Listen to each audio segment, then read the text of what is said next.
Not at all.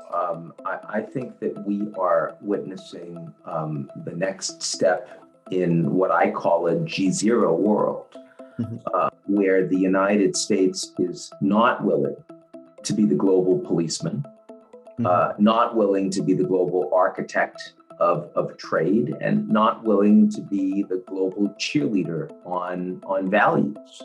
And that's been coming for a long time. It was about 10 years ago I first wrote about that. But it's painfully clear from the events we've seen in Afghanistan over the past several days that is indeed the case. But that's very different from saying that the US is in decline.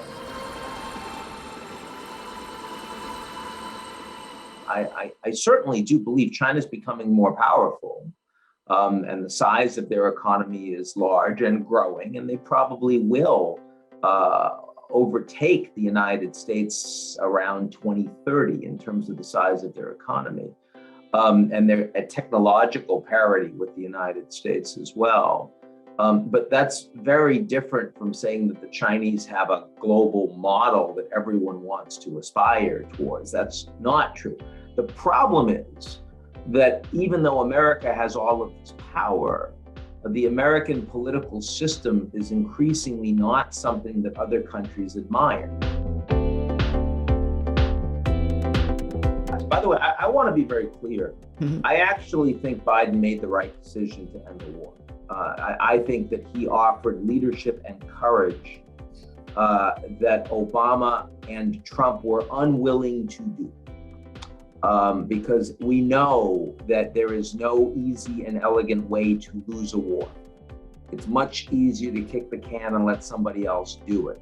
Now, I am deeply critical of the Biden administration for failure of execution of that policy, for the lack of coordination with the allies, the lack of planning, the intelligence failure, all of that. Yes, and we can talk about that. But the actual decision to leave, I firmly believe, was the right decision. In fact, I believe that we would all be in much better shape if either Trump or Obama had followed through on that decision under their administration. I think that the level of interdependence between the US and China is very, very great. The White House has said that the era of engagement is over, but BlackRock came out yesterday and told their investors, an American investment company, told their investors that they should probably triple their exposure to China. I mean, Goldman Sachs is not ending engagement with China. Hollywood is not ending engagement with China. The NBA is not ending engagement with China. We still want Chinese money. We still want Chinese goods. We still want Chinese tourists. We still want their students to come to American universities and pay tuition.